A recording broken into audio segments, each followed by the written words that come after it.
that my husband visited his brother in Wales. Now his brother's an engineer.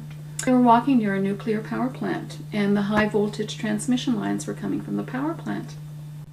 And so my brother-in-law whipped open his trench coat, flipped out a fluorescent tube, and held it up under the transmission line.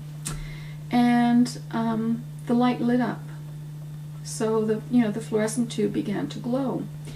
And my husband knew that I was interested in electromagnetic energy, but decided not to pursue, my reading in it. So this became really fascinating to me. And we were living at that time very close to a high voltage transmission line.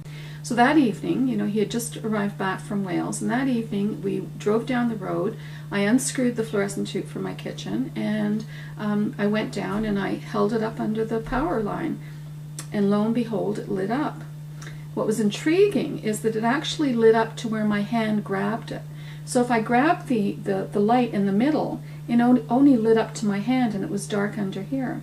And what was happening was the electricity was exciting the gases in the lamp, flowing through my body and going back down to ground. And this really, sparked my interest, if you forgive the pun. This really sparked my interest. How could we have so much energy flowing through the air, so much electricity flowing through the air, without having a biological effect? It really piqued my interest. And then I began to read the literature voraciously, and eventually I began to do my own research in this, and that's how I got to where I am right now.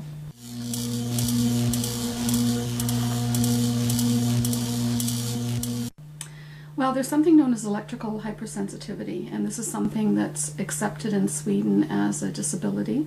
And electrical hypersensitivity has all of the same symptoms that radio wave sickness had when it was first discovered, and that was just after World War II, when radar was introduced. And a lot of the men who worked on radar began to notice ill health, and they classified all of their symptoms as radio wave sickness, and that included headaches, insomnia, body aches, and pains.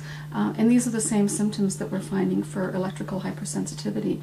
The symptoms include chronic fatigue, so excessive fatigue during the day, inability to sleep at night, fibromyalgia, aches and pains throughout parts of the body that can't be explained because of something physical going on. They include skin irritations. Some people who work in front of computers, for example, will develop rashes on their skin, will develop a flushing of their face. Some people who use cell phones develop the same thing. So a lot of these symptoms have simply been classified together as electrical hypersensitivity. The more you're exposed, the more likely you are to develop hypersensitivity. One of the most famous people who has developed hypersensitivity is Gro Harlem Brundtland. She used to be Prime Minister of Norway. I think she's a medical doctor, and I think when she was interviewed a few years ago, she was the Director General of the World Health Organization.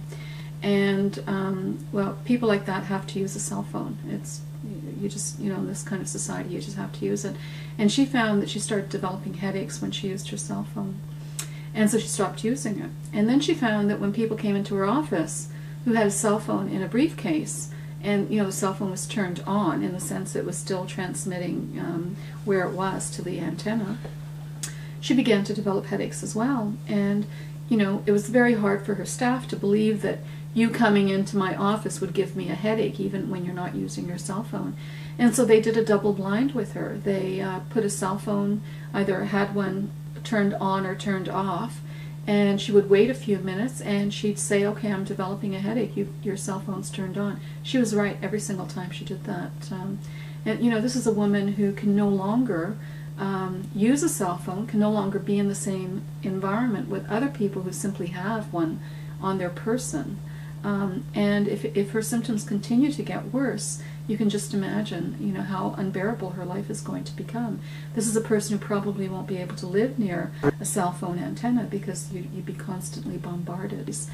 The key distance, the critical distance, seems to be about 400 meters from a cell phone antenna. And if you're within 400 meters of a cell phone antenna, your likelihood of having symptoms of electrical sensitivity increase, as opposed to if you're further away.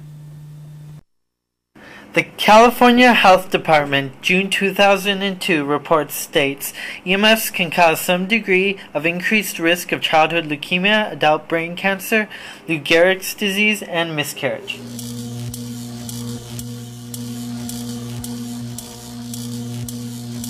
And Michelle phoned me and said I have permission, that she had permission from the principal to install these filters to help her daughter. And she invited me to conduct a study at the school to see if it would help other students as well as the teachers. When she first invited me, I was very skeptical. I hadn't heard about the filters until that time. What I was anticipating was that the filters wouldn't work and that there would be simply no difference when they were plugged in or not. So to minimize the placebo effect, I made certain that no one in the school knew what we were doing apart from the principal and a chief custodian. So they didn't know what we were testing for.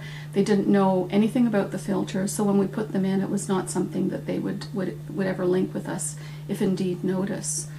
And when we got the results back, it was in March and April of 2003, and I analyzed them. I was very surprised to find that while the filters were installed, the teachers' health improved and student behavior improved as well. We've since repeated the studies at 2 schools in Minnesota, and we got virtually the same results. About 40% of the teachers improved while the filters were plugged in.